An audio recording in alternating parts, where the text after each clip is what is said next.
All right, folks, welcome back to another fast ride on the planet with CCN, your alternative news stream media. And like I say, I always have to use this at the front. This is not your mama's TV station, it's your daddy's. And Big E's the daddy running this train. So anyways, some very exciting things coming forward across the planet. Yeah, Curtis, it seems like the wake-up call is now upon us. However, our brothers and sisters still have some catching up to do. Probably a lot of catching up to do. But at least I see that the eyes are open, the ears are open. They just have to collectively pull themselves together, come back home, and start at the beginning. You know, we don't do emergencies. I got people just like you, Curtis. Get lots of people calling and stuff. They want me to fix the emergencies when the bear's on the doorstep. I don't do emergencies anymore. They're gonna have to get in. They're gonna have to climb in and get on board and start at the beginning to figure out how they got here and how they get back out to the private, because this is all about public versus private. And since that registration, it's been the bane of our existence, because we've been trying to, like you say, infringe upon something that's not ours. We didn't bring it back home to us. We didn't capture it. We didn't. It's considered abandoned property, for lack of a better term. Anyways, you've been doing some fast rides over at Dr. Shelley. You were at her house last Friday. You've been with the girls across the pond doing some of their show, the Walk the Talk. And anyways, then Brother Jonah is coming forward. You know, we got lots of interesting things. Tonight you said, or today you said you're going to enlighten me a little bit more on. I think we're going to take a ride. We'll get to that in a minute, but on the Lieber Code information. So this will probably be a nice surprise for our brothers like Boris and Jim, who've sort of gone through that use. Because I think there's more than one way out, but I'm just looking for the direct path. You know what I'm saying? With keeping it simple instead of complex. I really like those. I got a brother in Canada who's halfway through his authentication process. So my Canadian brothers and sisters will be able to move the exit. It'll be closing time, like that song, you know. Move on to the exit. I hope you will find a friend. Well, you got to find yourself first. Anyways, what do you think, Curtis? Well, let's start someplace simple. There's a lot of people out there. There's an awful lot of people out there that are struggling because they don't want to use state-issued statutory IDs. They don't want to. They think that by using the Social Security number, that it's going to make things worse. Listen, in my case, for 54 years, I've been inside that world. You know, another day, another month, another 2 months isn't going to matter. Right. The thing is, use that stuff. If you need to use those IDs, if you need to use that Social Security number to get unemployment or something, come on, use it until you're until you're out, you're in. You don't. Just because you feel bad about it or because you feel like you're failing, they don't give a rip what you feel. All they want to know is that whether you are inside their Catholic system or not. And the fact is until you're out, you're in. Use everything you can to find your way through and then be done with it. But do not suffer any more than you have to. You know, this is a system of suffering. And they created a system where we suffer until we find our way out or until we terminate this hero's journey.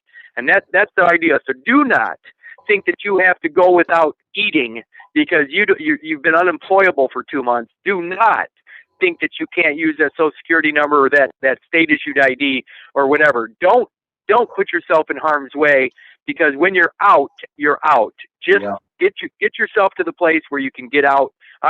It's not a good place if you're putting yourself in harm's way because you're not driving with a license or anything. It really doesn't matter to them. It really doesn't matter. Don't think. I know that it's hard because you know it's the wrong thing to do, but so what? Until you're out, you're in.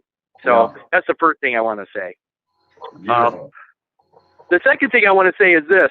There's a lot of people, and I'm not going to even do this anymore. I don't want it. As exciting as this authentication process is, I'm not going to tell people what to do because of this. Most people that are trying to do something right now, they're just trying to save their ass. Like you said, you know, the bear is already knocking at the door. They're already in trouble with something. My deal is this: for 6 years, I've only been seeking truth. And I'm not interested in all the other crap. I'm not interested in getting out from under paying taxes. I'm not interested in getting out of a parking ticket. I'm not interested in that. I've only pursued truth. So, because I believe in the deepest recesses of my heart that the truth will set me free. So all I've been doing is pursuing truth. I'm not interested in all the little details. I'm interested in pursuing truth alone. So wherever that leads me, I believe that ultimately I will be set free from this nightmare. So I don't care about the details. I don't care about the paper. I don't care about anything, because all I'm seeking is truth. And I believe the truth is very simple. So, and it's not going to be any one individual tree in the forest. You got to look at the forest, not at each individual tree. Those are the details. Each tree is the detail, and it's where the devil lives. You need to stop looking at those individual details and come out of the forest and see it for what it is. And it's an all or nothing deal. It's all or nothing. You're either in or you're out. Yep. Nothing in between. I agree. And let's get this crap out of the way right away too. The Lieber Code.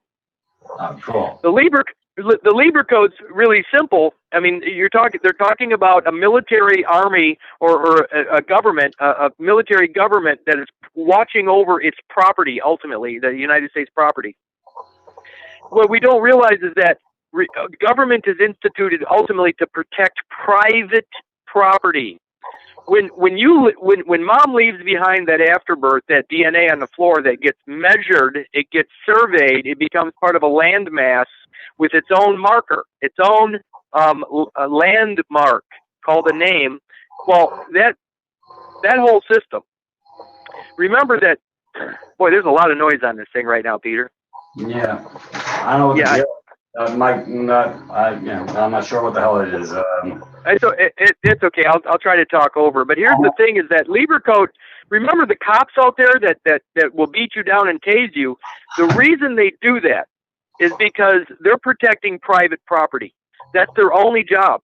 The problem is the property you think is yours is not yours. It's in the hands of the Catholic Church. So the name is attached to the deed to that land, i.e., the certificate of live birth. And the presumption is that that's not your property. And there's a good reason for that, because very few, the numbers are so small that ultimately they can pull over every car, and 100% of the population will basically be trespassing across church property, because the church has the deed to your mother's DNA. Now, so when the cop pulls you over, he's protecting the private property of the Catholic Church. They have possession of the deed, so it's their property by law. 9/10 of the law, anyway. So that's my point: is when you get an authenticated deed in hand, an authenticated birth certificate of live birth record in your hand, that is now your protection against the cops, because the cops are protecting private property. Whether it's in your hands or the church's hands, they don't care. So let's just do one thing on the Lieber Code real quick. It says, this is paragraph 38. It says private property, this is out of the Lieber Code, private property, unless forfeited by crimes or by offenses of the owner, can be seized only by way of military necessity for the support or other benefit of the Army or of the United States. It says, if the owner has not fled, the commanding officer will cause receipts to be given, which may serve the spoliated owner to obtain indemnity. The receipt to that motherland, the receipt to that mother's DNA, is a certificate of live birth. If you have not fled, in other words, if you haven't run from the name, like a bunch of people are doing right now, is running away from their property, saying it's not mine, it's not my name, it's not my stuff, guess what? If you have not run from the name, if you have not run from the property, if you have not fled, a receipt will be given and you'll be able to obtain an indemnity. That receipt is the certificate of live birth. Understand that the certificate is not the record. The certificate is the receipt of the record. Remember that mom, when she filled out the forms in the hospital, she did not put pen to bond paper. They created that bond. Mom created a record but they created a certificate. See the difference? Mom put pen to paper and created a birth record, but the state created a certificate that evidences the record. And that evidence is your receipt. You go back into the pawn shop with your receipt, and now you get back the very deed, i.e. the record. You get back that stuff. You get to put that child to rest. You get to pull that, I don't know, maybe a good term for it would be, how about hostage? You get to pull the hostage away from the Catholic Church. You get to pull that biological hostage away from the Catholic Church. And that's my point, is that the certificate is not the record.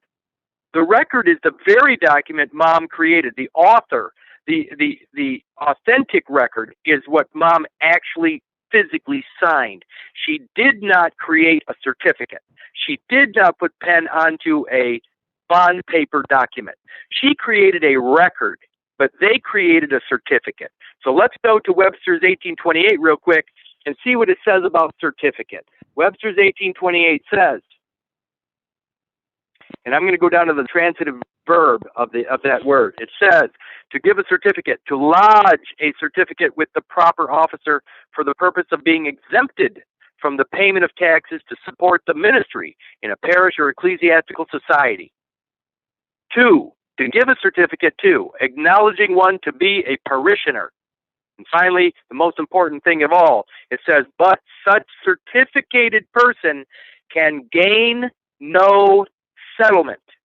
In other words, if that certificate is outstanding, if it hasn't been returned to the creator of that certificate, if it's outstanding, you can gain no rest, no settlement.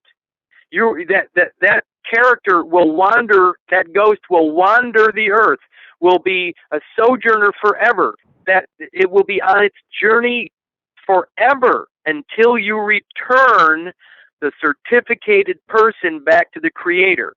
Remember, Mom did not create the certificated person, the state did. Mom put pen to paper and created a record of the birth, but she didn't create the certificate. The certificate is the receipt to the record, the receipt of that deposit made on your behalf as the beneficiary to the motherland.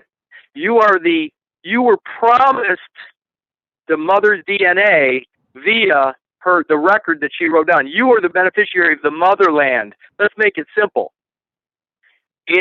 Mother's DNA is the promised land. The promised land. Am I talking to myself here? Okay, I'm unmuted now. No. Peter, so when you reach the promised land, you are, remember the Sensei Vice says when a man proves life? Remember, in the birth process, the captain, i.e. you, were thrown overboard off the vessel. The only thing that showed up on the shores of the hospital, the MASH unit in that Christian war, the War of the Waters, the only thing that showed up was the shipwreck, the vessel itself. The captain, i.e. the child, the biological child, was nowhere to be found, so he was lost at sea. So when you come home, when you come ashore to the motherland, the promised land, and the only way you can do that is what? Is by having the deed to that promised land in hand. Otherwise, the church lays claim to the promised land, lays claim to the motherland, and you can never get home except through the grace of the Catholic Church, the Roman Catholic Church.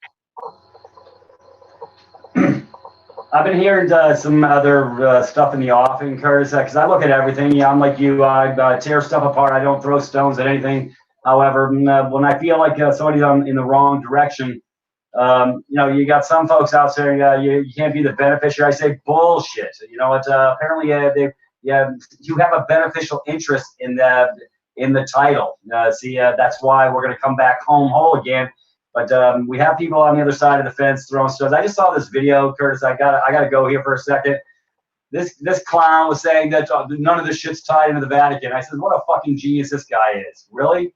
I says, apparently he never watched Changes on the Horizon Part 1, because the last 20 minutes they show you the superstructure on how it all ties in from our level here all the way up to the Vatican. And I got I've got all the links on that. But, it makes this is the shit that makes me crazy, because you got people out there putting out videos that don't know shit about Shinola, and they give their 2 cents, and that's exactly what it's worth. It's like a Forrest Gump moment. Stupid is as stupid does. And I'm not meaning to be critical, but at the same time, I really wish people would do their fucking homework. Listen, everybody has been wondering how the flag of admiralty can be flying in these courtrooms. It's because there's an international claim, a dispute. And the claim itself, the international dispute, is over property. The property is the deeded land of your mother. Yep. Right now, the Catholic Church has the deed in their possession, and so when you're brought into that courtroom, it's an international event, because the Vatican, the Catholic Church, is laying claim to that land. You're going in there. This is right out of international law. But when you have the deed in your hand, the Admiralty flag disappears, because it's in the same place and at the same time. It's right here on the soil of Illinois in my case. It's not overseas. There's not an international claim. So this is not about Federal Reserve notes being, oh yeah, they're part of the no. It's about a claim, an international claim upon property. That it's a dispute of international property dispute. Somebody says that they have the deed to land, and you're sitting here on the soil of Illinois in my case, and they're out there in the world of Rome in the Vatican, and now that's an international court case. That's why it's admiralty. It's admiralty because it's international. That's correct. They're all stuck in a foreign citizen trust. They've been given over as no lineage, no family tree, covered real well in a 4-page document that breaks it down on the birth certificate issue. But yeah, you're the issue, and nobody's come home and claimed the issue. So this is what I love about this. They're telling us how to get back home. 220, you read 220. It's pretty direct to me. Your shit's outstanding until you bring it back home, authenticate it, perfect it, and you're perfecting the interest in the title to bring it back home, to put it to rest. That's it. Yeah, let's talk about what we're talking. I mean, what is being put to rest? Okay, so you got this foundling child that is on the floor, the afterbirth child in the hospital. They don't know the parentage, and it goes into the public domain as a public charge or a public responsibility. In other words, it becomes community property. Right. That's the afterbirth child. What's really weird about that is that child, that afterbirth child, is a decedent. It's born alive, but it's dying. It's dying. It's in the process of dying because it's not self-sustaining. It has no lungs, no heart, no mind, no brain, no backbone, no spine, no arms, no legs, no nothing. It is considered a legal child. In fact, let me do something real quick here. Let me go to Born Alive so people know that the afterbirth is actually considered. It's considered a child, a legal child. Look at this. Here it is. Born Alive. Born Alive is such an important legal term because people don't realize that everything that comes out of mother is considered a legal person. Look at this. Born Alive, being you know what? I'm just going to read the very last sentence because there's no reason to do anything else. Born Alive. Each product of such birth is considered live-born and fully recognized as a human person. Anything that comes out of mother is considered a human person. So Born Alive, the afterbirth is not born dead. It's born alive. It has a pulse. It has blood flowing through it. It may not live very long, but it is born alive, and it is considered a legal person. That is the foundling child. And by the way, the foundling child gets to be named by the institution that finds the child. So they take the paperwork of the author or paperwork of mother, this one and the same person, and they attach that name to that surveyed land, i.e., the afterbirth, that gets its metes and bounds by measurements, by lawful measurement, and that land is marked, M-A-R-K-E-D. The landmark to the afterbirth in my case was Curtis Richard Kallenbach. That is the landmark. It's called the landmark. So that's a deeded property. The afterbirth, the birth certificate, the certificate of live birth, is evidence of the deed itself, and the Catholic Church holds on to that deed through what I call, it's like football. They intercepted what I was entitled to receive. It's called expillatio. And so, again, the Catholic Church is holding property that was destined for me. It was supposed to be mine. I'm the legal beneficiary or lawful beneficiary to that property, but somebody intercepted it before I could get to it, and that's expillatio. What's funny about that is that from that point forward, the church is so magnanimous. They say, oh, you actually can get to the promised land through the grace of God or through the grace of the church. So you go into every courtroom and you bend the knee, you beg the church to give you back your land, your mother's land, the motherland, the promised land, your ship, your vessel, whatever you want to call it. And you do it every single time you walk into the courtroom. Every single time is you're pleading or begging for your stuff back, because the Catholic Church has the deed. Once you grab or possess an authenticated birth certificate, you have the ability now to stop the bleeding. You no longer have to beg for your life or redemption from the Roman Catholic Church. That's beautiful.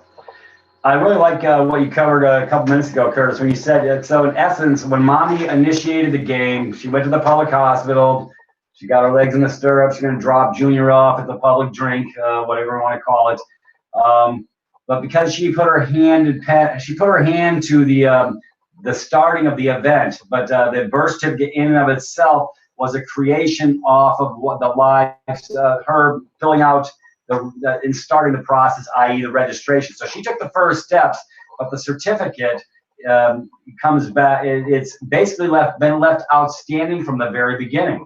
So this is what I like, what you broke down is through the authentication process, we're perfecting the interest as the man coming home, and that becomes now the original title. You're holding title through the authentication process, completing the circuit, to let them know that that it's now no longer an outstanding issue. I guess that's the easiest way I could put that. Well, I guess the thing is that Mother, when she put pen to paper, when she started filling out those forms, she was not writing on the birth certificated type paper. No, she was not on bond paper. Right. She was creating a record, not a certificate.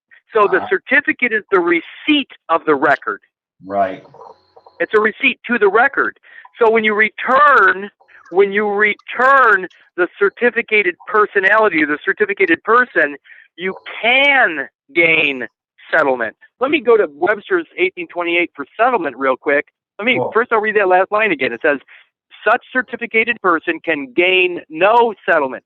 So the birth certificate person can gain no settlement. Let's go to settlement real quick, because what people don't realize is that this hero's journey, the sad part is you can never settle down if, let me get this up here.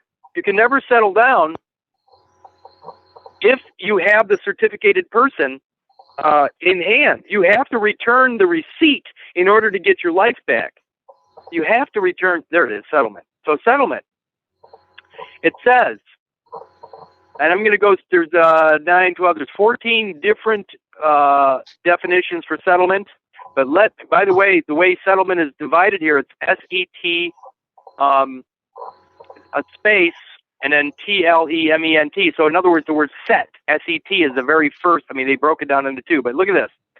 Number 6 is the act of taking a domestic state, semicolon, the act of marrying and going to housekeeping. That's settlement. And also number 7 is the biggie. It says becoming stationary, or taking permanent residence after a roving course of life. There's your journey, folks. So you cannot ever become stationary.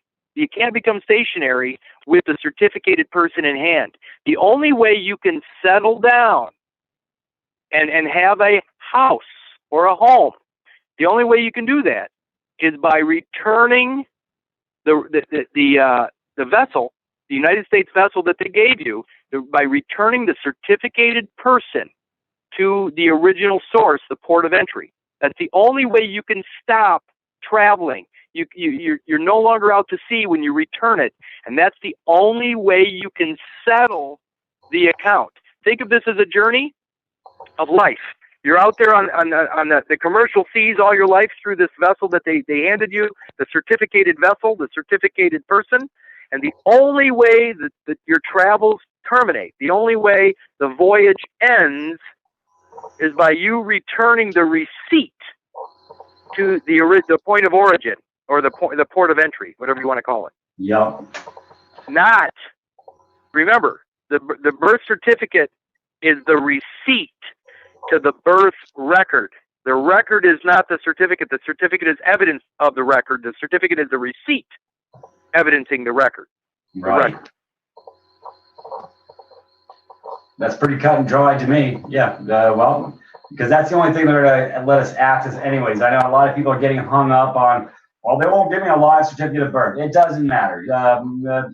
Go down the list if you need to order your birth certificates, like a vital check. I just, for all those who haven't done it, if you're going to order, vital check is pretty good about getting you your shit pretty quick. If you can't, I'm on the other side of the country, so I can get my stuff from them in about 7 to 10 days so that I can complete my process. So, yeah, no need to, some people walked in. I've got people here in California that actually walked into the front door, went and got their proper birth the certificate, got it authenticated at the Secretary of State level. Now it's being walked through the next level, Secretary of State for the United States Corporation. So that's, matter of fact, I got a couple right here that are getting their authentications 100%. So it's a pretty easy journey, but most people are getting hung up, Curtis, on the semantics of bullshit. So, you know what, folks, for those who haven't gotten their authenticated, your birth certificate is authenticated, you have to order them, and you can order them through a place called Vital Check, and that's where I go through, and it's they get an inroad.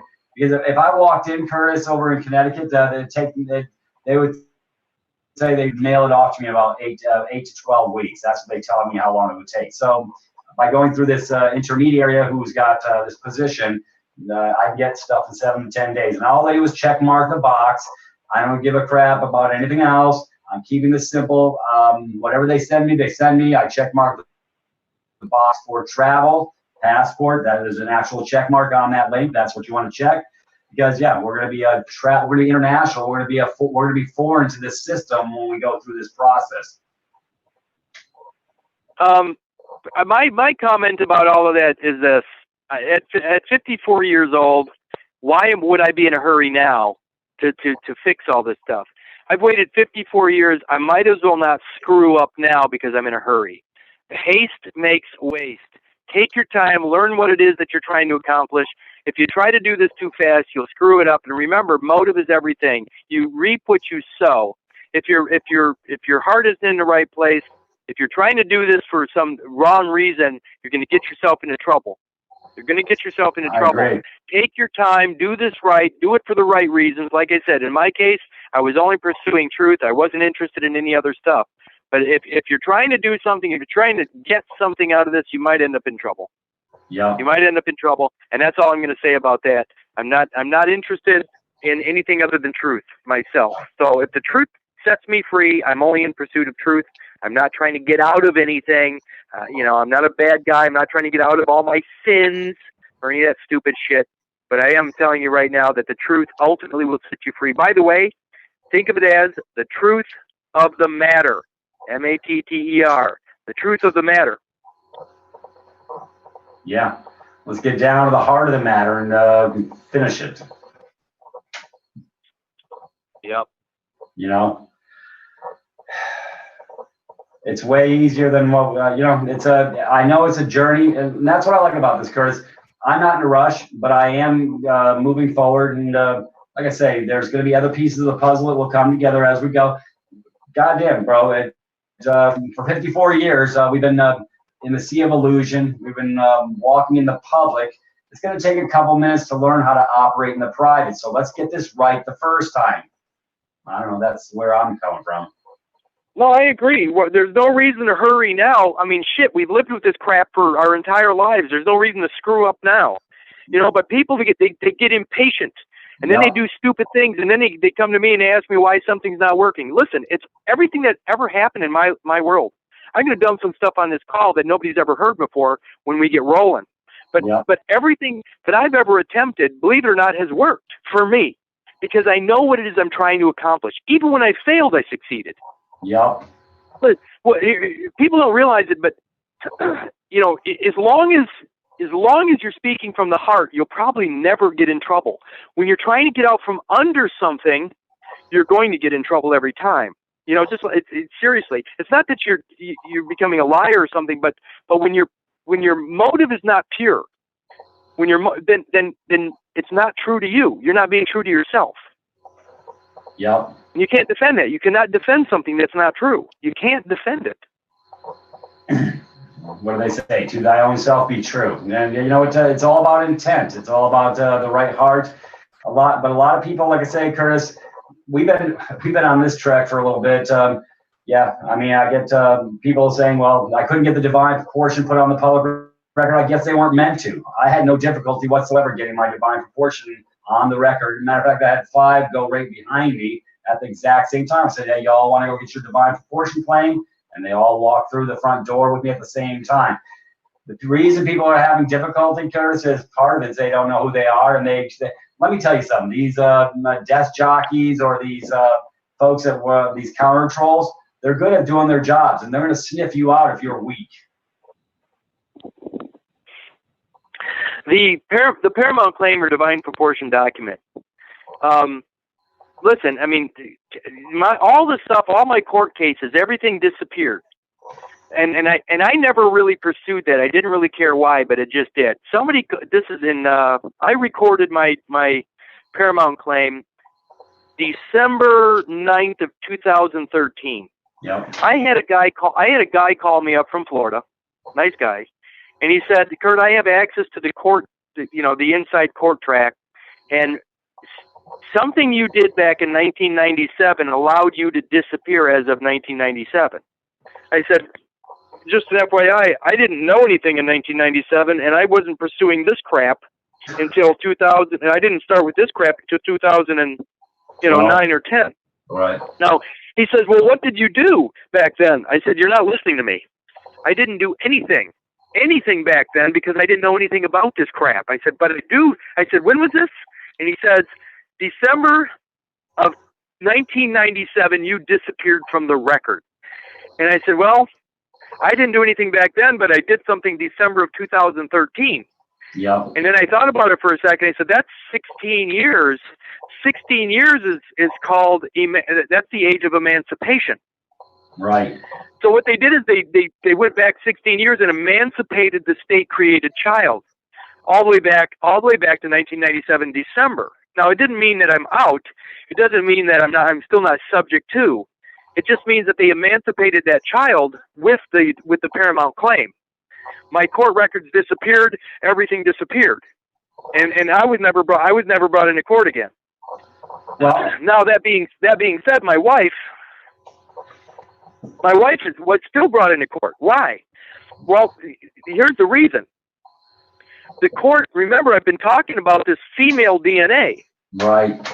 The female DNA is the X DNA, whereas the male DNA is the Y DNA. So female is XX, male is XY. What happened when I laid claim to the female DNA through the Paramount claim, the X DNA, I already had my Y DNA, obvious because I'm a male. Yep. So when I took control of the X DNA, they didn't have anything to hold on to, because now I took the X away from them back then, and so they didn't have anything they could hold me with. So a man can easily escape the grasp of the court because they were only claiming the female lineage. They're only claiming the mitochondrial DNA, and my paramount claim laid claim to that half. So as a man, I was able to escape the system. Here's the deal. What about my wife? Well, my wife is not XY, she's XX. Right. So even when she put a paramount claim on the record, all that could do was take half of the equation. So even if she laid claim to the one female half, she still had the other X hanging out there, and they could hold on to that. So she has two X's where I have one X. I'm talking genetically, folks. Right. So my wife had twice as much to hold on to as I did. When I took my X female out of their grasp, I could escape. But when my wife only took half of her X female out of there was still another X to grab onto, another genetic X. So what all females have to do is they absolutely have to gain possession of their of the deeded land of the afterbirth. In other words, the certificate of live birth. They have to authenticate that record and get it out of the hands of the church. That's the only way a female can escape this. A man can get out by the paramount claim, because that's me claiming half of my existence. The other half is actually obvious because I am a male. Whereas my wife is both XX. She can only escape 50% of it until she lays claim to her, by deed, until she authenticates and grabs hold of possession of that deed. Otherwise, she's stuck in the system forever. So females are always harder to get out because they're XX. And remember, this is the X mass, which is the matrilineal succession from female mom to mom to mom to mom. Females are 100% female, even though they have father's DNA in them. They're still 100% female genetically. So the church lays claim to all females, but only half the existence of the male. Does that make sense? Yeah. Yeah. Perfect. Let me ask you a question, Curtis, because I've been pondering. We go down these trails. Now I'm pondering some other shit. When I went over to Washington State and did my my divine proportion claim, I actually had the wherewithal to get a copy after they scanned my stuff in. I wanted a raised seal from the notary who was sitting behind the desk. It's not authenticated, but it's notarized. My cover page, my two other pages, all that got scanned in real time. I was wondering, I'm just thinking out loud, brother. I would love to attach heretofore annex this document to my authentication package. So when I do make certified copies and when I send it off to the home, when I go back home with the vital stats where this all started in the county of Hartford, that they'll get not only I'm covering, but I think that would allow me to be covering both sides of equation. Does that make sense? Yeah, I like that idea. I like, this. I think that people really, really need to understand and be careful. But annexing the authenticated birth record or the birth certificate to a paramount claim, I think is wonderful, because now you have both the claim and you have the evidence of possession. Now, what's really weird about that, though, and this is what people don't understand, and they can't understand it because they keep asking the same questions. The birth certificate is not for you. It's for your mother's land. It's your mother's property. That is the promised land. Your mother's land is the promised land. Yeah. It is the land that was intended for you. It was intended for you, but somebody got to it before the rightful recipient. Somebody got it. And the reason I bring that up is because there's too many people who still think the birth certificate is theirs. It's about them. It's about your mother's property. Your mother intended her DNA for you. Your father already gave it to you. He's nowhere in the picture. I'm not even talking about that. But the other half of your existence is your mother's DNA. Your mother inadvertently promised or gifted her land to the church or whoever, when she signed those documents, she gifted it somehow. Yeah. And so somehow somebody has a claim to your mother's DNA, your mother's land. And remember, half of your existence is from mom. That's how they've captured an entire planet, is through your mother's land, the motherland. And until people understand that the birth certificate or certificate of live birth is not about you. So you can never claim it as your property that way. You're only the beneficiary of mother's property, and it was always intended for you, but somebody got in the way of that transmission. Somebody got in the way of that succession. And it's called, let me say this again, it's called expilatio. I'm going to read that. No. Because that's what happened to that property. Somebody got in the way of you receiving that. Where it is, element of P. Here it is, expilatio. Here it is. I'm going to read this, and I want you to think about the fact that this is a football game, and I'm on offense, and I'm trying to hit my receiver with a pass, but somebody steps in between me and the recipient, the receiver, and intercepts the pass. That's somebody intercepted the deed. Somebody got that before you did. And let me read expilatio. That's expilatio. It says, in the civil law, the offense of unlawfully appropriating goods belonging to a succession. It is not technically theft, which is known as furtum, because such property no longer belongs to the decedent nor to the heir, since the latter, the heir, has not yet taken possession. In the common law, the grant of letters testamentary or letters of administration relates back to the time of the death of the testator or intestate, so that the property of the estate is vested in the executor or administrator from that period. Let me say it again. It says that it is not technically theft because such property no longer belongs to the decedent nor to the heir, since the heir, the latter, has not yet taken possession.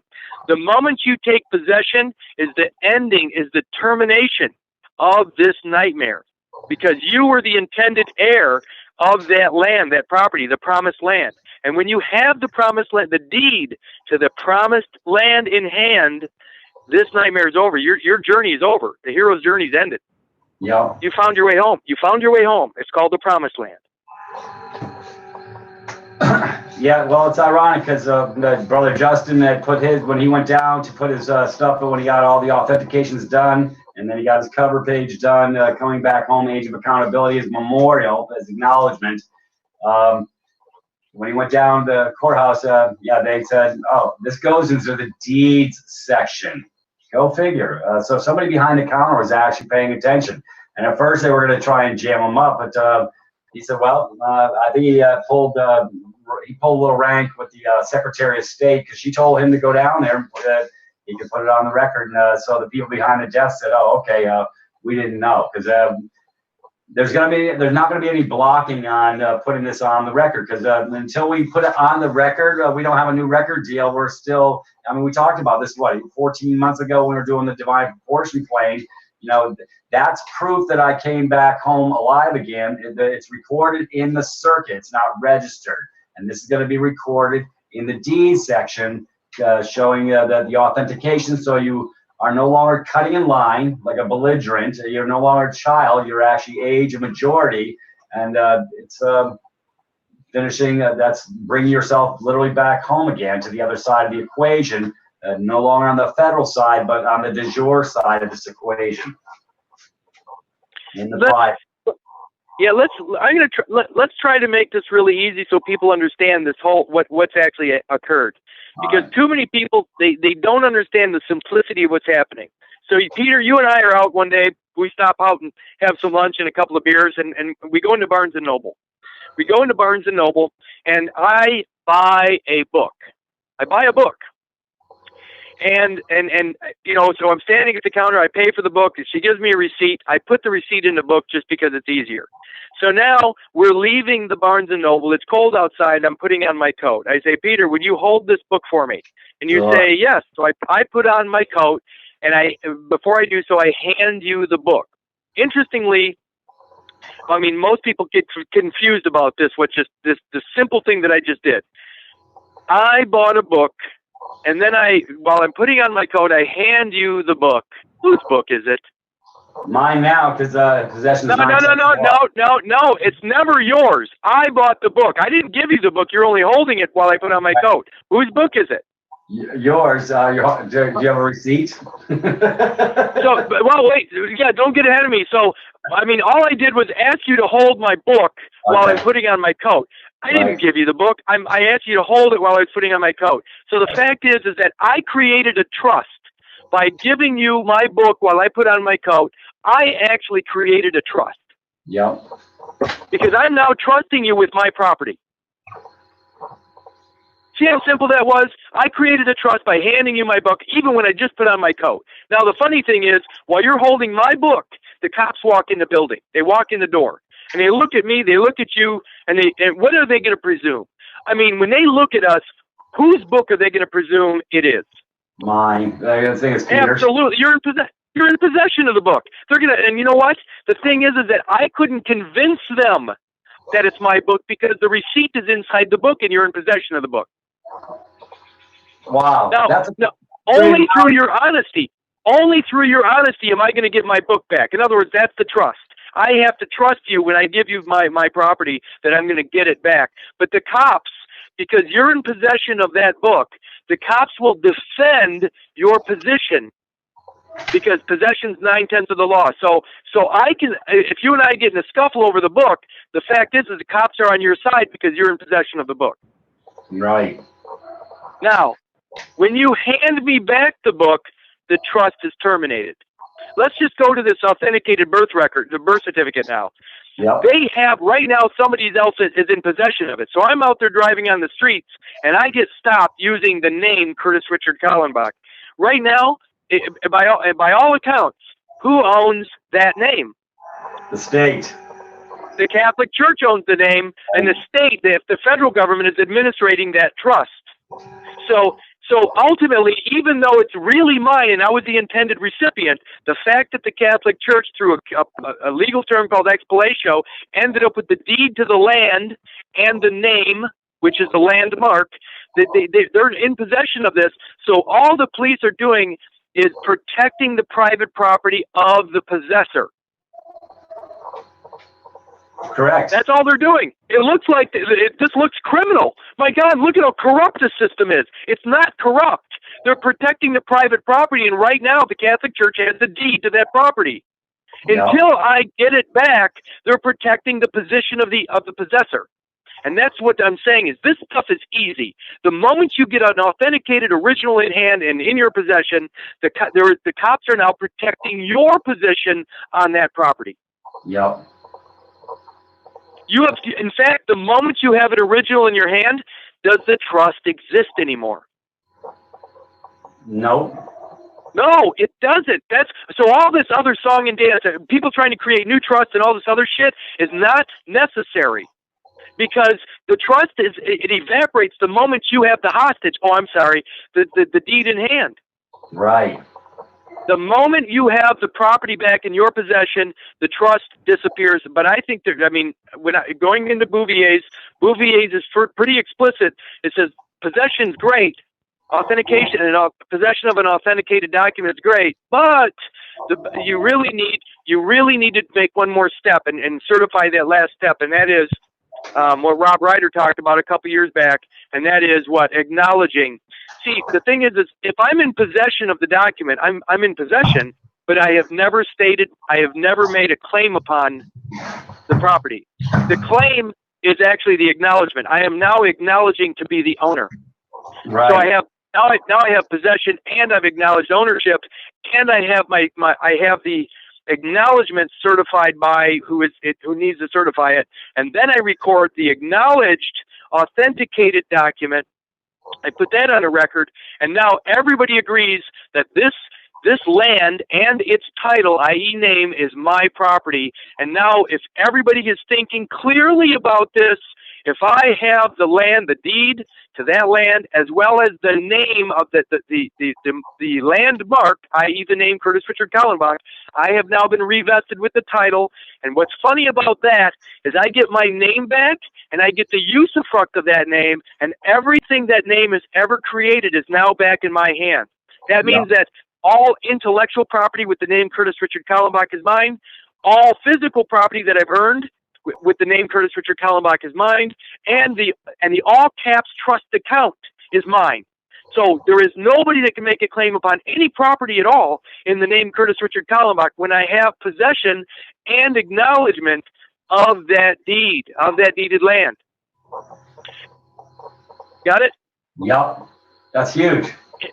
It's huge. And look at this. Everything they constructed on that little tract of land, that little easement called afterbirth, everything they ever constructed on that piece of land, that tract of land, that little parcel, that little bundle of joy, everything they've created, all memberships, all associations, all charters, all churches, whatever they constructed on that piece of land is mine. I can either tell them to get their shit off my land, or I can take all the profitability of those constructs, but it's all mine because it's my land and everything they built on it is mine. All subscription, all earned income, everything that's ever been built upon that tract of land is mine because I have the deed to it. Yep. So anybody that's running away from the name, yep. You're going to be running your whole life. If you don't want to run forever from what is actually you're entitled to, the reason it doesn't feel like it's yours, the reason you're getting into trouble is because you don't have possession. You don't have physical possession of the title to the land of the motherland, i.e. the promised land. Promise being beneficiary and land being your mother's DNA. So the promised land is your mother's DNA that you were always entitled to from the moment your dad lay with your mother. When that egg was fertilized, that's the promise. The land was promised to who? The product of that, which is called what? Testament. Right. Testament. It's pretty cut and dry. Yeah, I like this better than doing the usufruct thing. With what they're doing. Like I say, this is a little bit. This is a lot easier than all the other segues, and it all makes sense. I mean, it all makes perfect sense, Curtis. I mean, we've I think dissected this to a point. Let's take a look at Justin on a certificate thing. He had, I guess he did an A for V or something like that, and they let the dog out of the barn, and they sent him his certificate of title, the original title to that vehicle. And when they come and stole it out of his driveway 3 days later, when they caught up with the A for V, I guess they said, "Oh, we made a mistake. Too late. He had the certificate. Like you say, possession is 9/10 of the law." Irrevocable proof. Matter of fact, the folks that towed his stuff away brought it back literally within minutes and said, "Can we polish your bumpers or whatever?" Because they done stolen private property. So, folks, this comes down to the issue at hand is you, and you've got to bring it back, and you've got to perfect your security interest in it by the authentication, because you become the holder in due course. You have the beneficial interest now on your side of the fence. But until you do this, all this other stuff is just crazy making, arguing, and every time you go into court, Curtis, I'm hearing it all day long. People saying, "Well, yeah, I haven't done that part yet, but I'm going in and I'm going to give them my 2 cents." I says, "Yeah, that's about as far as you're going to get. You're going to give me your 2 cents. I'm going to show you the Gray Bar Motel." Listen, even mortgages. It doesn't matter whatever the name is on. If you have the deed, to the land, you have now. Securitization says, "Man will be what? Revested with the title the moment you prove life." You cannot be alive. You cannot be alive without a physical body. Your mother's land, the motherland, is the DNA deed to the certificate of live birth. It says, "When a man proves life." Listen, if you're in spirit only, if you don't have a body, you're only a spirit, and that means you're nobody. If you're only the body, devoid of spirit, you're a cadaver. And the Jesuits created an entire world system based upon the baptismal process or separation of spirit from body. The body, the DNA, is devoid of spirit through the separation of church and state, subject from matter, spirit from body. The body itself, they gave a name to this world, and it's perinde a cadaver. Perinde a cadaver is Latin for in the manner of a corpse. So when you're living through the afterbirth child alone, you're living in the manner of a corpse, the dead body, the zombies that they talk about. Yeah. And if you're living only through the title, you're spirit only, which subjects you to alcohol, tobacco, and firearms, because alcohol is part of the spirits. Yes. So when you're out there dealing with the spirits, or people don't realize it, but it is really this simple. Spirits are spirits. Whether they're distilled spirits are the same thing. That's the separation of the spirit from the matter, and that's your ghost. That's your spirit, and in fact, you're drunk. You're drunk with religion. You're drunk with the opiate of man, which is known as religion. Yep. You're drunk. Yep. Yeah, I like that. Distilled spirits. Anyways, isn't that ironic though, Curtis? Because everybody that's in the public side of this equation, really the 26 USC doesn't apply. Matter of fact, 26 USC, and I have this over at my house. 26 USC in 1939 was pretty much put to bed. So it didn't matter, because once people step in doing a 1040, they actually drag them over to a task class 2. So now they're on the hook for alcohol, tobacco, and firearms is what they do. They code you in the computer. So everything you do is a tax. You're paying your penance, your tax to the alcohol, tobacco, and firearms, because you're going through the graveyard using that name, and you didn't bring it back home again. You didn't complete the circuit and basically tie up your issue. You're talking about the Minnesota 220. What people don't realize is that when they dig the grave for the afterbirth child, they put that child into an unmarked, unnamed pauper's grave. It's called Potter's Field. Potter's Field is a field where the unknown, indigent, homeless, orphan children that have no parentage or no inheritance or whatever, it's a mass grave, M-A-S-S, a mass grave. Wow. That's where that child is buried. It's the plot that the church, it's the cemetery that the church watches over. The Catholic Church, the Roman Catholic Church, watches over Potter's Field. Now, that being said, when you do what you guys are talking about, when you actually register the memorial, what you're doing is you're putting the all caps engraved name on the headstone. So in other words, that child's no longer living in a mass grave, but now is in a marked grave, and now that child gets to rest in peace because he's no longer in a mass unmarked grave. He actually has a name, and he gets a proper burial.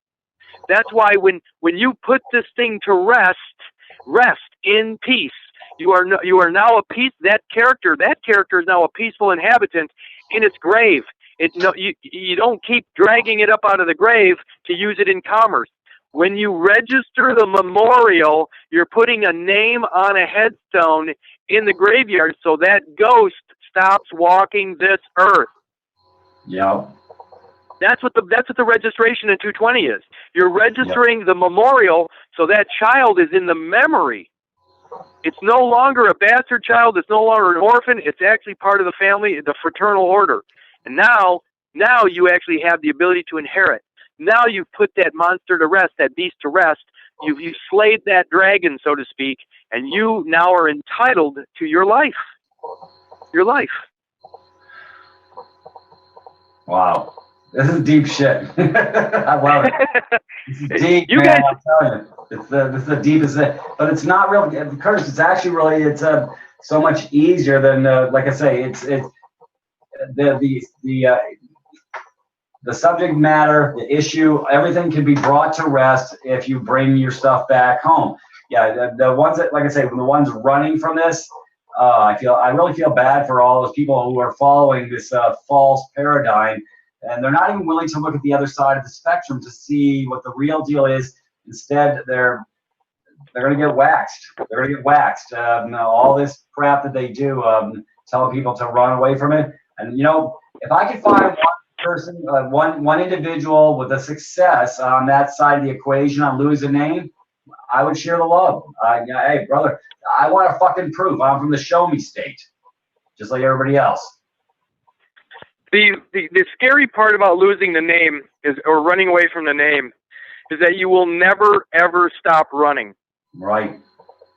You will be running. You'll be in fear, no matter how. There's all kinds of great things that happen, but you have to be almost a wizard. You have to be so deeply entrenched. But by the way, when you're losing the name, you can never ever have any property. Nope. Ever. You can't have any property because you have no rightful claim upon a name, because the land of your mother, the promised land, has the name attached to it. When you get the deed, when you get an authenticated deed to that land, you are now the owner of the name. You get the usufruct of the name, and you're entitled to all the property that name has on it. It's the opposite of what these people are thinking. Why would you run from your own life? Is that, you know what that is? Let me tell you, I'm going to say it out loud. That's the ultimate in irresponsibility. Yep. It's the irresponsible. It's the irresponsible. Yeah, it's the ultimate abandonment. Hey, that's not my problem. That's not my life. That's not my name. You guys, hey, don't hang that stuff on me. That's for people that don't understand that you have not and never will reach the promised land. The promised land is your mother's DNA. In fact, I've been saying it for a year and a half now with you, Peter. One man's trash is another man's treasure. Yep. X marks the spot. Yeah. X is the female DNA. X marks the spot. That's the treasure. And every administrative document out there, from the checks and whatever, they got X's to the left. You can't run. I think they superimpose it in there, but you can look at it if you bring it up to the light. And didn't they make people use the X's who couldn't sign for themselves? You mean the mark? Yeah. If you can't read or write, they just have you place an X or a mark or something on there. Yeah, you're the mark. Go figure. Well, I'm sad, because there are so many great people out there, and some extremely talented people that will find their way out of the courtroom, but I don't want to play any games. In fact, you'll never, ever find yourself in a courtroom again when they know who owns the property. Listen, this is the weirdest thought, but when you go in there, and this is kind of a fun thing, especially between two guys that maybe know boxing or something, but look at this. So when we go in there, when you and I, when I get brought in or invited into their arena, you know what it is? What it's called? It's a title bout. Wow. You're fighting for the title. You're the champion. You got to look up the word camper, or you have to look up the word champer. But the idea is that you're fighting for the title. It's a title bout, and you're the one, and the title is the name. And and either you stand your ground, i.e. your DNA, or you lose your ground. But if you stand your ground and you win back the title, you actually have ownership. But what are we being taught? Oh, nobody can own anything. Let me tell you something. My kingdom goes from the top of my head, i.e. the crown chakra, the crown chakra down to the tips of my toes. That's my kingdom. And whatever my kingdom produces, i.e. intellectual property or physical property, anything my kingdom produces belongs to my kingdom. That's called the usufruct. I get all the product of my kingdom is mine, unless I run from it. Yeah. Unless I run from it. If I run from it, I'm saying I'm not responsible for my kingdom. I don't have the mind or ability to watch over myself. I'm not responsible for my actions. So I'm going to run from all of it and let somebody else be responsible, i.e. welfare state. Exactly. And so for those on the other side of the fence who aren't quite getting what we're saying, if you run from that title, if you don't bring that title home, if you don't secure it and put it back in the box, they're going to consider that you're happy with where you're at, and it's all considered abandoned property. And therein lies you are going to be facing some more speed bumps in life, because you are age of majority. You didn't come back to be responsible. This is about being responsible, but a lot of people aren't ready to be responsible, Curtis. So for those talking about losing name, we'll let them lose a name and see how that bodes for them. But I got a feeling speed bumps are us. They're not going to be having any love come their way. Well, you just said something. I'm trying to think how I could. Let's see. Okay, I joke about this a lot. Austin Powers. This, if people don't understand what I'm talking about, the afterbirth. Number one, this. Let's. I'm going to do a little bit of physiology here, a little bit of biology. When mom and dad lay together, and the sperm fertilizes the egg, you now have father's DNA inside mother's ovum, connected to mother's DNA. Right. Now, through cell division, mitosis, that group of cells, the combination of mother and father, that group of cells starts to grow. What happens next is 100% mother. Mother starts to build around that group of cells, that combination group of cells, mother and father cells. Mother creates her own vessel, her own protective, let's say, sac or sheath over that. She uses her DNA alone, builds this protective vessel around that other thing that mom and dad created together. So, and that's called the amniotic sac. The amniotic sac surrounds the mom and dad DNA, but the amniotic sac is pure mom. It's pure mom. Dad had nothing to do with the creation of the amniotic sac. So when the amniotic sac is birthed or comes out after the child is born, that amniotic sac is 100% female DNA. What I'm getting at, the reason I'm bringing this up is this. If there is no fertilized egg, there is no afterbirth. In other words, the afterbirth cannot exist on its own. It had to have produced a child. There had to be a child that existed prior art. Anybody ever read prior art? There had to be prior art to the creation of the afterbirth. So the afterbirth is number two. The afterbirth is the second born, or number two, whereas the prior art, i.e. the biological child, is the actual or authentic being. The afterbirth is only female, whereas the authentic being is male-female. But when it comes out, they title the afterbirth, and so they're titling only the female half. The reason I'm bringing this up is I'm going to bring up the idea of the Man of Mystery, the Michael Myers version of what? You have Dr. Evil, Dr. Evil, and Mini-Me. If you can picture Dr. Evil as the full-blown Vitruvian five-pointed star man, in other words, a head, two arms, and two legs, and then the Mini-Me, the mini version of Dr. Evil, which has the same relative DNA, at least the female side, which is a smaller version. I call it Mini-Me, but actually it's minor me, minor. Wow. So you have you, the full-blown five-pointed star, the divine proportion pentagram, upright pentagram, and then you have the smaller version that has only mother's DNA, but it's the minor version of the larger. See, remember, you have the major and the minor, the large and the small, and when you grab hold of the land of the minor and bring it into the major, that's the age of majority. That's when you're all together. You're whole. You're what's the word? You're integrous. There's no little flap out there. There's no easement that is separated from the majority. There's no easement. There's no available easement. And so that's what the age of majority is when you pull this all together, that's the age of majority. This is not chronological. So you've got to pull yourself together in order to be considered the age of majority, and the age of majority is called responsibility. Now you have control over the entire estate. You don't have any administrators. You don't have any guardian ad litem. You don't have anybody else to put their hand in your stuff to say, hey, you can't take care of yourself. You are now the major and the minor are living under one roof. The male and the female are living under one roof. That's called cohabitation, under one roof, meaning one house.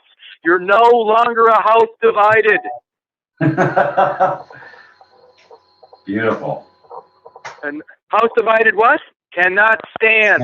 When you go into the courtroom, you're a house divided. No standing. No standing. Yeah, subject matter jurisdiction. They got the black footprints when you came out. Nobody came home to age of majority because they didn't know that they were supposed to bring it back home.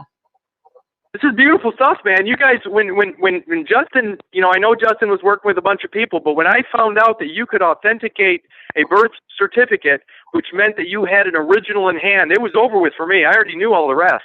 The thing is I never thought I could get a hold of an actual original birth record so I could lay claim to the land. I never knew you could do that until I talked to you guys, what, 3 weeks ago? Yep. So yeah, no reason to fight, no reason to get mad. I mean, this is what I love about this process, Curtis. For those who get it, who are on this spiritual, it's a spiritual journey as well as it's mind, body, spirit. Pull yourself together. None of us are at war. Not one of us. Yes, we see the crap going on in our world, but you know what? Like I say, you have freedom comes with the capacity to be responsible and to make a choice on your own behalf. If you fail to make that decision, then somebody gets to make them for you. And they're going to. Remember that the federal government is only acting as fiduciary for the Catholic Church property. I mean, and it's only Catholic Church property because they have possession of the deed. The moment you repossess or possess for the first time ever the deed to the motherland, the promised land, when that happens, listen, the sad part for me is, I mean, years ago when I was talking about the executor, an executor implies a trust. But when there is no trust because you have the property in hand, when you have the property in hand, there is no trust.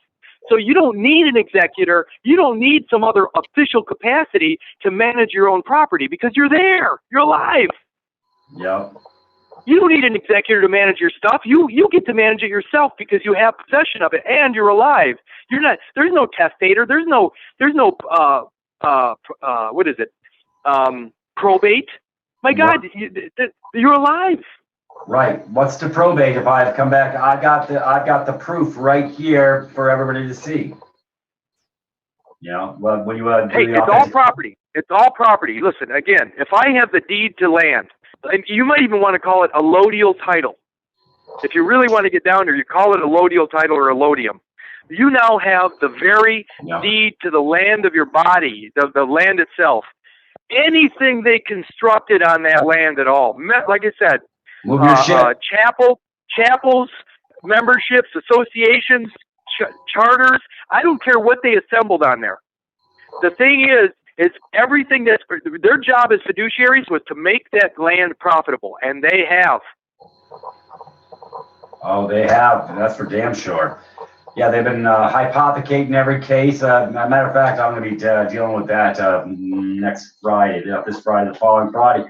What really happens in court with the bonds? All that won't matter, but at least they'll understand why they get to probate the estate because you've been absent without leave. Everybody's fucking AWOL, Curtis. They're AWOL from their night's service. Yep. Well, absent without leave. Yeah, we didn't give you permission. So, yeah. Anyways, no more fighting. We get to go home. This is what, like I say, this is why I really like this process because it really it resonates for me on every level. I don't have to go to war. I don't have to arm wrestle anybody. I just got to get my shit together and pull myself back together and come back home. And this is literally, you know, on top of that, with the, you know, I thought it was a done deal with the divine proportion. Well, the divine proportion attached to this, I'm leaving absolutely no ambiguity, Curtis. I'm taking care of the civil side of this issue at the same damn time because my good intent already came forward a year ago. So now I'm going to attach that as an annex document. When I put it on the public record, it'll be attached to the layer cake, i.e. the authentications, and it will be annexed. Nobody will have any plausible deniability, and then the certified copies will go off to the county where I was born so that they know that I'm no longer in business with them on that side of the federal construct or the federal equation. Yeah, I mean, a couple years ago, you know, when I put that Paramount claim on the record, I was making a claim. And I know that that claim has an awful lot of weight because it went on the record. Now, the thing is I still didn't have possession of the actual deed. Right. You know, with possession of the deed and the claim, I hate to say it, but remember, this is all about property. They don't have, remember, every single act in the court it begins and ends with a claim. And they can't make a claim without evidence, but ultimately, all causes of action begin with a claim, and if they don't have a claim, there's no cause of action. There's no court case. Well, let me ask you something, Curtis. I'm just thinking outside the box. Like I said, Nick, we're here. Let me throw this out. Remember I tell you when I had my stuff scanned in Washington State, I actually had the foresight to go ahead and make sure I got she gave me back my originals. She scanned it in. And she also, I said, I'd like she had the notary on the cover page with the bar card, the barcode and everything. I have a raised seal notary seal on that document attached to the 2 pages that have no time and date. They're in the here and now on the divine proportion claim. You think I should get that authenticated? What do you? I'm just thinking outside the box. Maybe I need to get the Secretary of State. I take my my divine proportion claims, forward it off to the Secretary of State, and get it authenticated for the notary who put her seal on my primary front page. I think that would be a really, really good idea. I'm thinking about doing the same thing. Because I don't have any problem, because that's a legitimate claim to your bloodline, bloodline. If somebody wants to dispute that, let them come forward, but nobody ever will. Right. So I'm gonna actually I'm gonna do one more step before I finish the last step. Before I put it on the public record, I'm gonna go ahead and go through Washington State and get an authentication on the notary who put her stamp and seal on my divine proportion claim. It's on the cover page. I need to get that. I need to get that authenticated, I think. Well, I'm trying to. Yeah, I'm trying to clear up some things for some people. Remember that the stateless person became a possibility in 1954. The very same year they put the UCC into effect. The stateless person is that separated spirit from the matter. That's a stateless person. And the Catholic Church, Unidroit, they created a company, Unidroit, so they could create a way to control Catholic properties. The UCC is it's a Catholic control for Catholic properties only. It has nothing to do with reality. So if you're dealing in the UCC, you're dealing in Catholic properties. And when you have an authenticated birth certificate or certificate of live birth, you've taken it out of the hands of the Roman Catholic Church. So the UCC is not applicable. Now, by the same token, the United States Code is only applicable to employees of the United States. And right. Unless you're acting in a capacity of some fiduciary or some official capacity for the United States Code is also not for you. Just like a Walmart employee handbook is not for me because I don't work there. The United States Code is not for me because I don't work there either.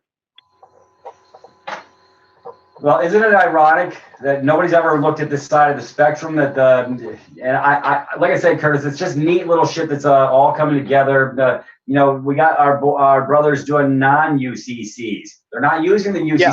And I've been saying for 2 years. I did a UCC back in 2006. I did international bills of exchange. I had to go butt my head a little bit and find out what I was doing wrong, what I was doing right, what fit, what didn't. If we do the UCC and you haven't brought the title back home, and you haven't put this baby to bed, no pun intended, well, guess what? That's just a secondary part of the primary trust of the birth certificate where it started that you didn't bring back in. So you really have no right to do a UCC either because you're still infringing upon the damn property. I've been saying this for 2 years, that all those that keep doing these UCCs, you're cutting to the front of line, and that's why they get ignored. That's why any claim, whatever you put on the UCC document as a claim or a lien, it's got no power. It got no clout because you're still hanging around in dead man's land. When you have possession of the deeded land, the motherland, the promised land, nothing applies. It's private. The Uniform Commercial Code doesn't apply. The United States Code doesn't apply. Right. The UPU, the Universal Postal Union, doesn't apply. Right. Any of the UN stuff, none of that stuff applies. Right. None of their fictitious realm applies at all, because you get to choose what you're going to do with your life. They don't get to do anything with your property anymore, and anything they constructed on there, you can have. You've never had them put on there. You don't have anything to do with it. You need to just disregard everything because it doesn't apply to you anymore. This really, people don't realize how simple this is. All the stuff we've been misled, all the paths we've been misled down, even the Lieber Code itself, all private property is being protected. Yeah. But it's not your property, because remember, the afterbirth foundling child was abandoned and put into the public as a public record because nobody laid claim to it. Now, what's interesting is that's community property. So the community owns your name. The community gets the blessing of the usufruct of that title. Everything earned goes into the community fund called communism. Yeah, and now everybody gets to suffer together if they're on the dead man side of the construct under the federal side of this, and they haven't come back home. As long as they're on those tracks, they have the right to dictate anything. Like I say, they can legislate your life away. So it has nothing to do with politics, folks. It has to do with coming to age of accountability or age of majority. Yeah, that's what I like, Curtis. You were covering the majority and minority. Yeah, because right now we're all considered minors until we come back home. Like your 16 years. Technically, yeah, you after you did the divine proportion claim, 16 years went way off the record, but you didn't quite get all the way, and so you're still 1 foot in, 1 out. Like you say, you're not all the way through, and now you know the next step to bring yourself all the way through, so you're not being half-assed or half-minded or whatever. I'm trying to think.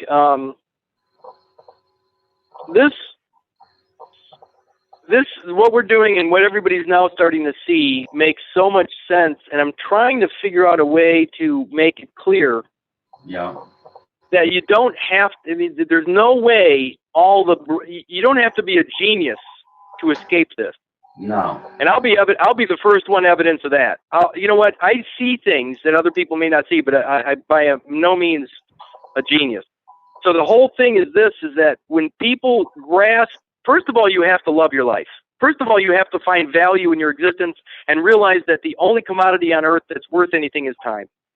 Yeah. So, I mean, if you're willing to trade your life for $10 an hour, obviously you can't possibly value yourself. And I don't mean any disrespect to anybody, because they've created inside the more perfect union, they've created a welfare state. And the welfare state, basically, they're taking about 80% of your earnings through all the possible taxes. Yep. And it's unfortunate that people, they accept that. But you know what? The fish know it's wet, and the birth certificate person doesn't know it's Catholic or part of a communist Catholic community. And again, when you have possession of your deed, the promised land deed, when you have possession of that, nothing that they're doing has, I mean, I think you still got to do the registration of memorial, don't get me wrong, but nothing they do. You put down the address. Guess what? You own the name now, and you're not subject to Title 18 fraud. I mean, you can live anywhere you want, because remember, there's no sister state easement inside the District of Columbia, because you've pulled yourself together. You don't have a piece of you in D.C. and a piece of you on the soil of Illinois. There's no two of you. You're not double-minded. You know, this is not the Cartesian split. It really is all about pulling yourself together in one place, in one time. Yep. Anyways, I'm hearing somebody run a blower outside. You gotta allow it to. Everybody wants to blow the leaves when I'm on a call. Anyways, you can't make this shit up. But anyways, Curtis, I don't know. But let's come back to this. I'm pondering this. I want to throw this out because I like where I'm going with it in my mind, because I have the raised seal. I think I should get an authentication. I don't think it's mandatory, because I have an original with the raised seal of the notary that was up there in Washington State. I think I could just I could probably annex it the way it is, but I'd like to perfect that. I want to make sure that whoever put their seal on my cover page for the divine proportion is in good standing, and then that would. I think that might not be a bad idea. What do you think? I don't know. I'm just throwing it out. what do I know? I'm guessing like everybody else, but when deductive reasoning becomes very obvious, yep. You know, I'm just trying. I'm just taking my time, thinking through everything very clearly, and grasping the enormity of the simplicity. We have a remember this is that again, I said this a couple weeks back, but the mind is programmable, the heart is not. Right. So when you follow the heart and you're seeking truth, the heart will resonate with truth. The mind can be deceived or programmed. So when we follow our heart, we know what is right, but our mind will override it. I mean, if we think too much or analyze too deep, we're gonna get in trouble. We have to realize how simple this is and stop chasing every little tale. Remember, if you're familiar with the Ouroboros, the Ouroboros is that snake eating its own tail. That circle, but it's the snake eating its own tail. Now, tail is T-A-I-L or T-A-L-E. In other words, you're consuming your own story, your own tale. You're consuming, which is the destruction. To consume is to destroy. When you're out there chasing your tail, I mean, you are actually trying to find your own way, your own story. But the reality is your story already exists, but somebody else has possession of that story, of that book. And until you get back your story, your book, your title, until you get that back, you know, you're going to be chasing your tail. You're going to be consuming your life by chasing your life. I don't know how else to say that. If people know what the Ouroboros is, where it's the consuming its own tail in a circle, it looks like a snake eating its tail. That's the Ouroboros. That's what they have us doing, and they're laughing at us. Yep. All right, my brain's going off on another tangent here. All right, Chris, remember you said Mama was the author of this new work, so it's a copyrighted work, but she didn't, since she abandoned it, they took the copyrighted work. Maybe I need to copyright my authentication claim and put that copyright coming back home again. I don't know, I'm just thinking outside the box. No, Peter, no. Remember that when that name or that title was announced as a birth announcement into the newspaper or online, it called, in other words, publication. Right. When it was first published, it created a common law copyright. So it already is copyrighted. You just don't have access to it because the Roman Catholic Church has the deed to it. So every time you use that name, you're trespassing across church property right now. But once you have possession of the deed, now you get to use it and you can enforce the common law copyright. Right now they are. Let me read literary property again so people know what literary property is. Remember when mom goes into when an author goes into the hotel, it's no different than when a mom goes into the hospital.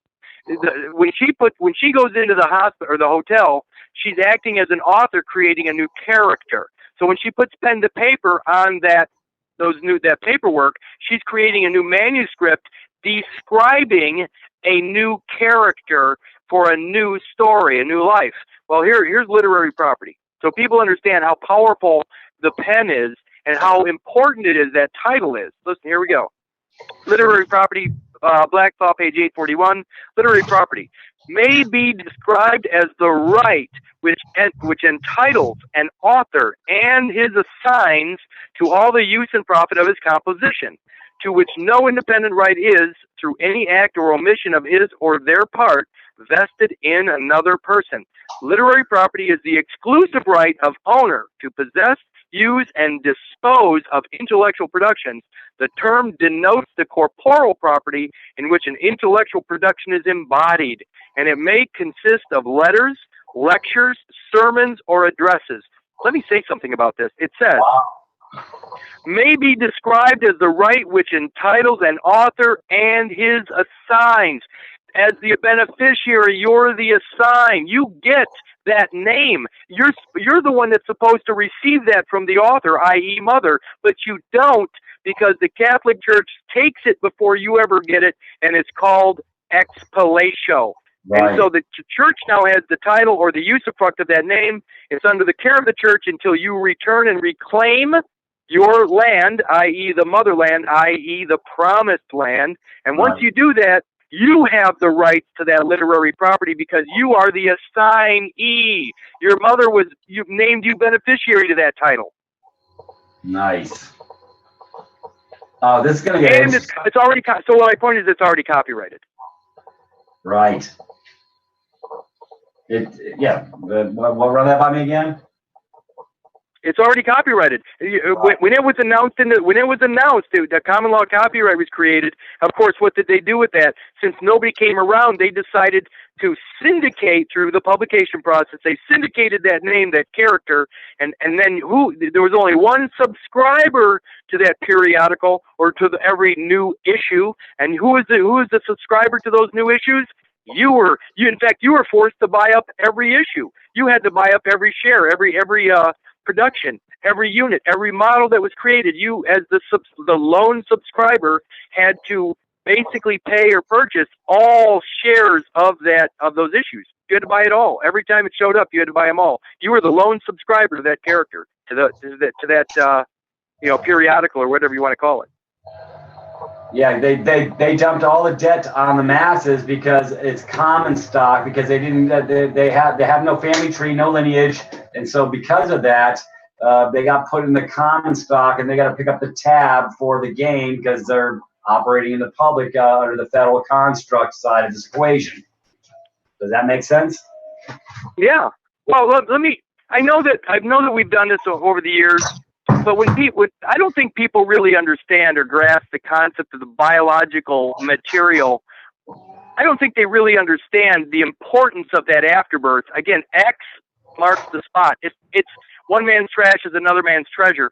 Let me read, if it's okay with you, the Mandel House, the supposed Mandel House quote. Now, remember too that when somebody says, "Well, nobody really knows if Mandel House said that," who cares?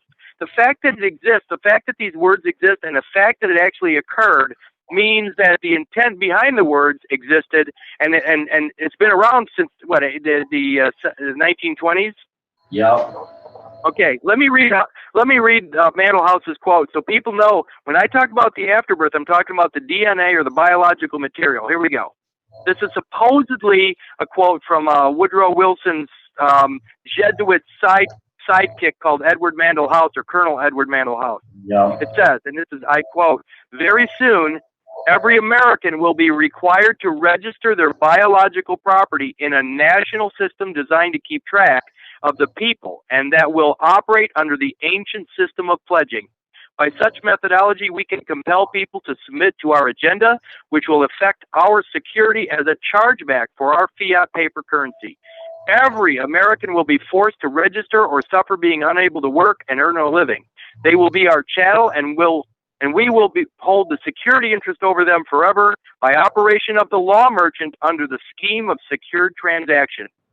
Americans, by unknowingly or unwittingly delivering the bills of lading to us, will be rendered bankrupt and insolvent forever to remain economic slaves through taxation secured by their pledges. They will be stripped of their rights and given a commercial value designed to make us a profit, and they will be none the wiser, for not one man in a million could ever figure our plans. And if by accident one or two should figure it out, we have in our arsenal plausible deniability. Yeah. After all, this is the only logical way to fund government, by floating liens and debt to the registrants in the form of benefits and privileges. This will inevitably reap us huge profits beyond our wildest expectations and leave every American a contributor to this fraud, which we will call social insurance. Without realizing it, every American will insure us for any loss we may incur, and in this manner, every American will unknowingly be our servant, however begrudgingly. The people will become helpless and without any hope for their redemption, and we will employ the high office of president of our dummy corporation to foment this plot against America. Folks, and you know what I mean? These words were written by somebody, and every single aspect of those words has come to fruition. It's come true. So whether Mandel House said them or not is irrelevant, because it already has come true. Yep. Because they've already been that now they trick everybody to go register, even if they don't deliver in the hospital. They figured out a way to trick people to come in. Anyways, well, it's going to be a moot point after the people start coming back home. And this, I love this. 1 in a million. I guess that would be us, Curtis, because we've been on this. I read that like 20 years ago, so it's not new to me. But now it resonates in a whole different vibration. But the best part is, hey, we don't have to get mad. We don't have to get upset. We just get to go home. I mean, it's massive, huge. I don't think people realize that how incredibly huge this really is. This is just massive, huge. I mean, this is, brother, you remember we're talking about the brick in the wall? Yeah, the bricks are already coming out of the wall. The unit, remember that they're using this. Think of the afterbirth as I know this is going to sound funny, but I already know it's true. The afterbirth, upon that land, they build a chapel, and that chapel is a chapel to a larger church. In other words, it's a unit or a brick in a larger cathedral, a larger church called the Roman Catholic Church. So they build a chapel, a theoretical construct, a chapel where services are performed on that afterbirth land. And that is the brick inside the larger chapel, or the wall of the chapel. I mean, of the Roman Catholic Church. When you pull this brick out, like you've been talking about, pull your brick out of the wall, you basically remember that the building society, the Masons, the Freemasons, created tangible constructs. In other words, true brick and mortar, but they also created psychological or mental constructs of society.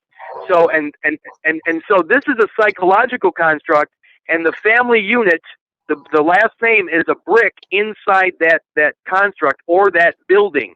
It's a building. So all this stuff, if you can stop thinking in such linear fashion and start thinking, like you say, outside the box. Remember, the box is Christianity, by the way. Yeah. When you unfold the cube or unfold the box, it turns into a cross. You got to think outside the cross or outside the cube or outside the box. But the point is that this situation, they're laughing at us at every level, and very few people, even when they hear this, they're going to not even be interested enough. They're going to say, "No, you know what? We'll just vote for a Democrat next time." Yeah. You know what? You reap what you sow. Yeah. And if you're so uninterested in your existence, then remember, if you don't have a plan for your life, somebody else does. Well, guess what? About 99.995% of the world's population does not have a plan for their life. And so somebody else is taking control. And finally, I'll say this and take a breath. It says, biblically, it says, when I was a child, I did as a child. Well, guess what? When you are the age of majority, you'll quit believing in invisible men. You'll quit believing in invisible friends. This is reality, folks. When I hear my knuckle rap up against my glass desk, that's reality. And we need to stop thinking along the non-true, the real world. We got to start thinking, open our eyes to the truth, and stop with all the garbage, with all the belief. I mean, how many people actually watched like the movie 1984 when after enough punishment, enough suffering, that even though the guy's holding up 4 fingers, he says, you're holding up 3 fingers. In other words, they're going to beat you into actually saying or believing what they want you to believe, irrespective of the truth. Oh yeah, you're holding up 3 fingers. I know you're holding up 4, but you want me to say 3, and you're going to keep punishing me until I say 3. And then when I say 3, you're going to punish me because I said 3 because it's not true.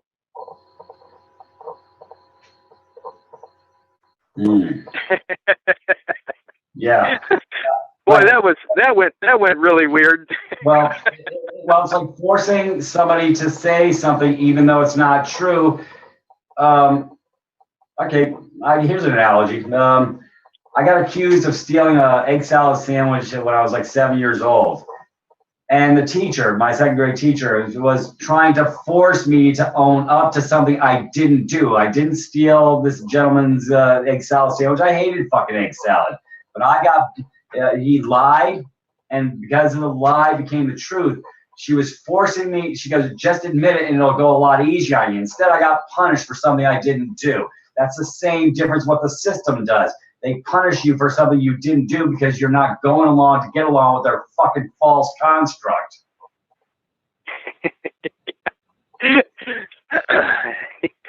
Yeah, well, look what they have you do. They bring you under threat and duress into a courtroom, and then they trick you every possible way. They threaten you with guns and jail time and everything else, and then they want you to tell the truth, but they won't accept the truth. And so the whole idea is that there's no way out. Remember, you're damned if you do and you're damned if you don't. And except for those that don't have to go there. When you have the deed in hand, the deed to the promised land, you'll never have to go to that courtroom again. And once it's on the record as such, and once the registration of the memorial is done, and all this, there's not a whole lot to do. But once you're done, you're done. And I look at it 2 ways.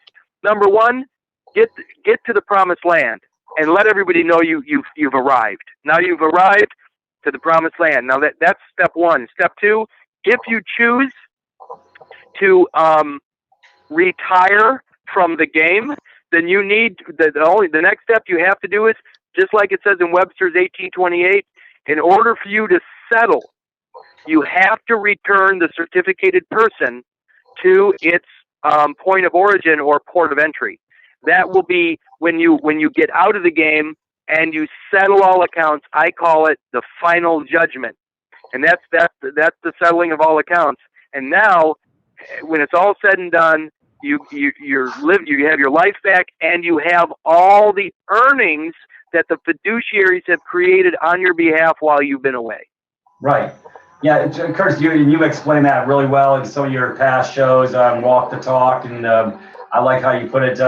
You had to leave and you went away for some years, and you left somebody in possession of managing your affairs while you were gone, and you gave them the receipt.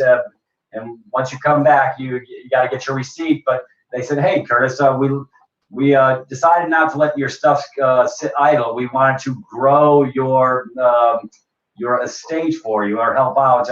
We invested in this, that, and the other thing. And as long as you've got the receipt, you can come back home and get what we invested in, so we can close this account." Well, let me be very clear again, because when I say this, I know there's a lot of heavyweights out there. A lot of brilliant guys are going to get this.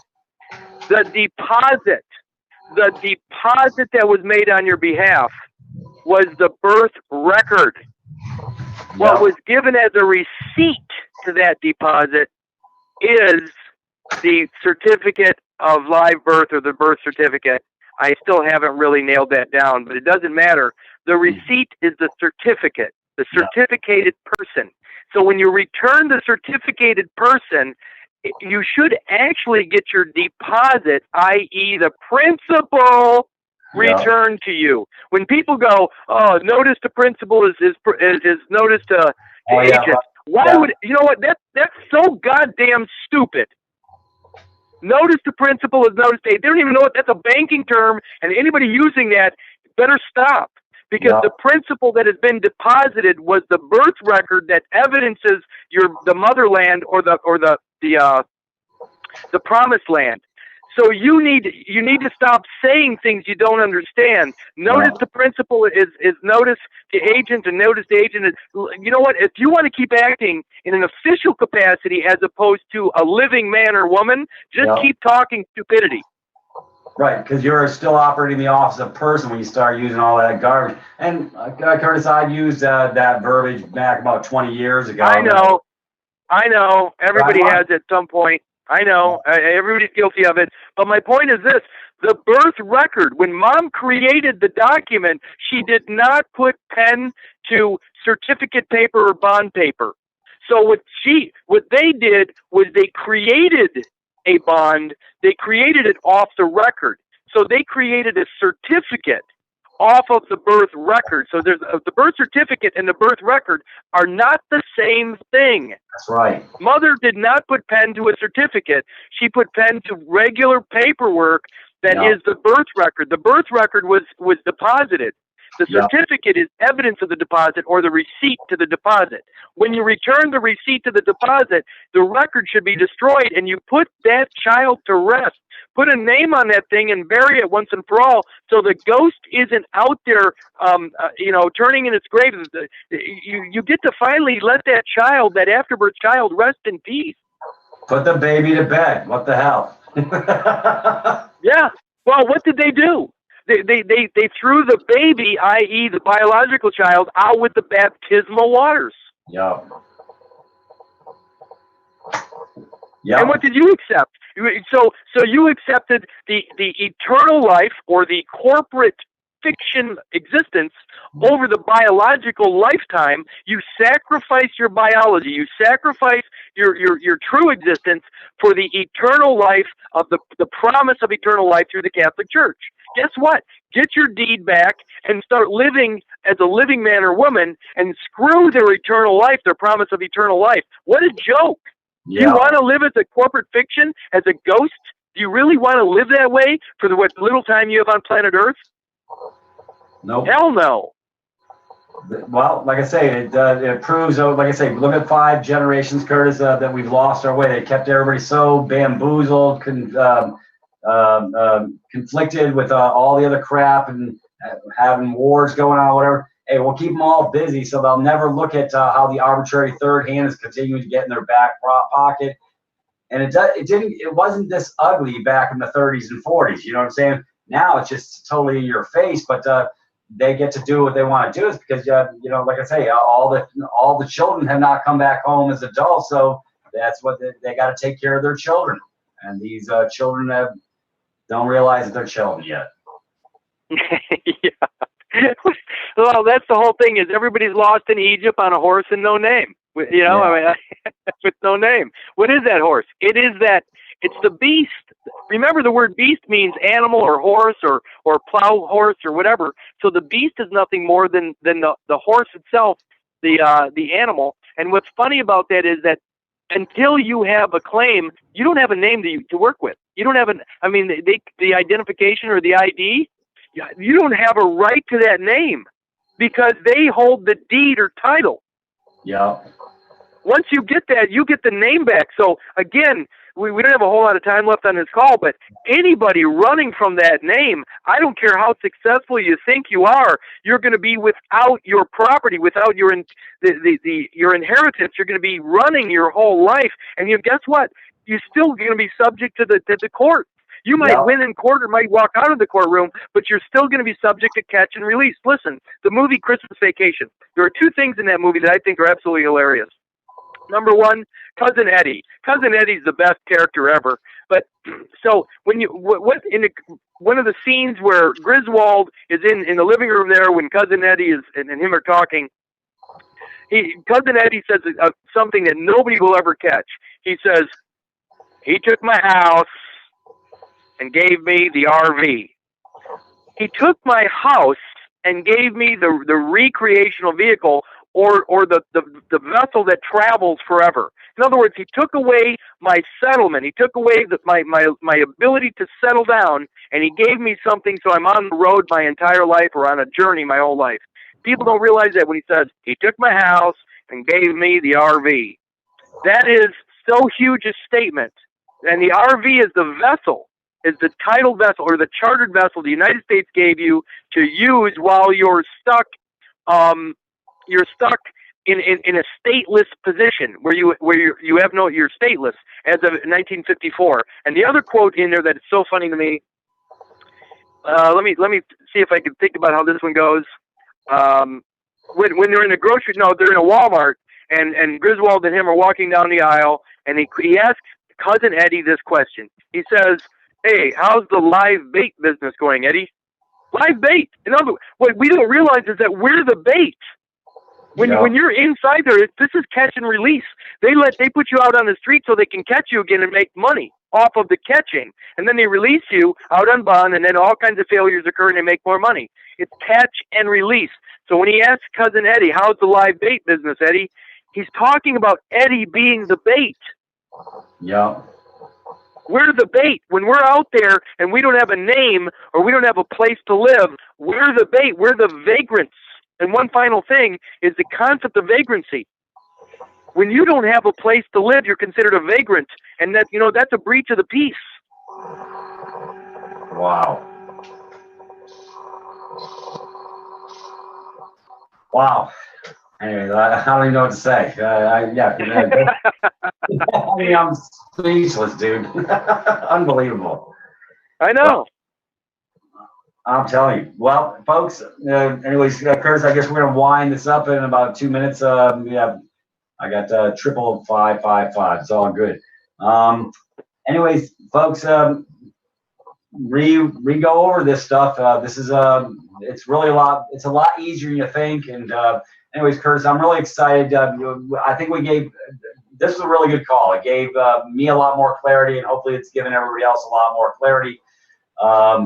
Yeah, I don't think we got to jump through a whole boatload of hoops. Well, hey, you and I are going to find out, because we're fixing to take a nice little journey on multiple levels here. So, I mean, I look at everything, but I'm not rushing to step on my own 2 feet. So, first things first, I got a lot of people saying, well, I want to do this injunction, do this. That.